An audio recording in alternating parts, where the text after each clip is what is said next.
Congressional Republicans scrambled on Tuesday to craft legislation that would quell an outcry over the Trump administration's separation of immigrant parents and children at the U.S. Mexico border, with an opinion poll showing most Americans oppose the policy. The family separations and detentions of children, highlighted by videos of youngsters in cages and an audio tape of wailing children, have sparked anger at home from groups ranging from clergy to influential business leaders, as well as condemnation abroad. President Donald Trump arrived at Capitol Hill for a Tuesday evening meeting with House of Representatives Republicans to discuss their immigration legislation. He is focused on winning congressional funding for a wall he has long wanted to build along America's southern border with Mexico, a plan resisted by Democrats. Trump, who has made a tough stance on immigration a centerpiece of his presidency, has staunchly defended his administration's actions. He has cast blame for the family separations on Democrats, although his fellow Republicans control both chambers in Congress and his own administration implemented the current policy of strict adherence to immigration laws. On Tuesday, the president tried again to blame Democrats for what he called loopholes in the law that require families detained for entering the country illegally either to be separated or released.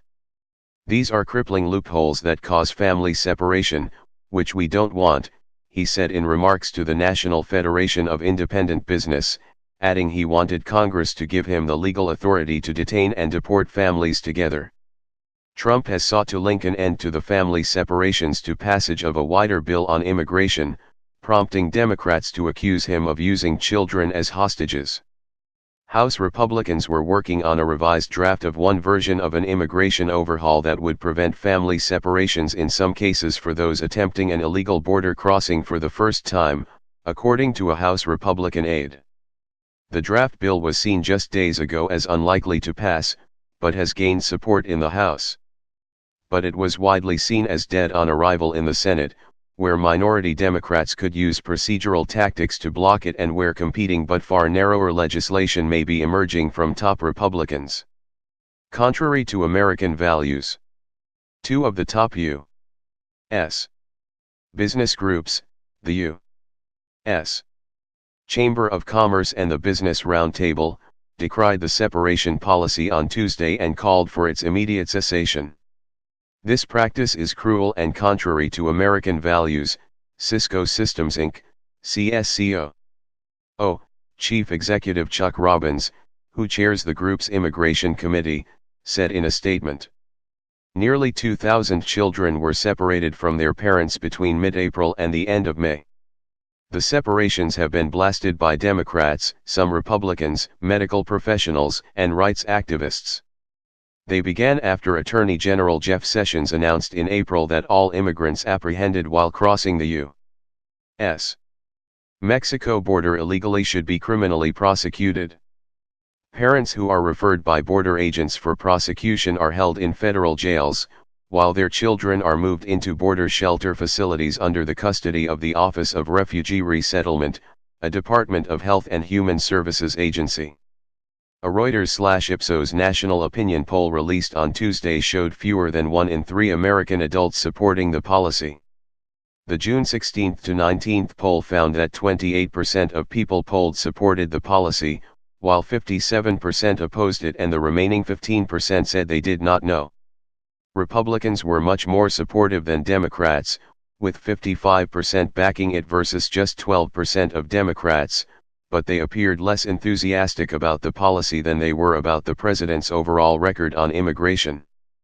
The images that have sparked widespread condemnation, of children in wire cages, are of a Border Patrol processing center in McAllen, Texas. Legislative possibilities. A number of Republican senators called on Trump on Tuesday to allow families to stay together if they had crossed the border illegally, and Senate leaders said their chamber could have legislation to address the family separations matter in a matter of days. My hope is that this is not going to be something we're going to do over a matter of weeks and months, but something we can do in a matter of days, hopefully this week, Senate Majority Whip John Cornyn said. Senate Majority Leader Mitch McConnell echoed the new urgency. We hope to reach out to the Democrats and see if we can get a result, which means making a law and not just get into some kind of sparring back and forth that leads to no conclusion, he said. Top Democrats contended that Trump could change the policy with the stroke of a pen.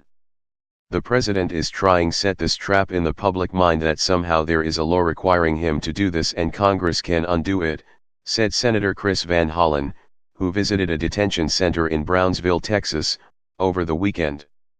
We know this is a problem that was manufactured 6 weeks ago, and we're seeing the awful results today. Decrying internment camps, Democrats and their supporters disrupted a U.S. congressional hearing on Tuesday about an FBI probe. With the sound of a young child crying in the background, the top Democrat on the House of Representatives Judiciary Committee, Gerald Nadler, broke from traditional protocol and started reading from a statement, saying, "These, migrant, children are not animals." His Republican colleagues tried to shout over him, out of order. Reporting by Sarah N. Lynch and Susan Cornwell, additional reporting by David Morgan, Amanda Becker, Tim Ammon, Macon I. Bryce, Duana Kayako and Lisa Lambert in Washington, Richard Locke in Paris and Tom Miles in Geneva, writing by Duana Kayako and Dan Burns, editing by Francis Carey and Peter Cooney.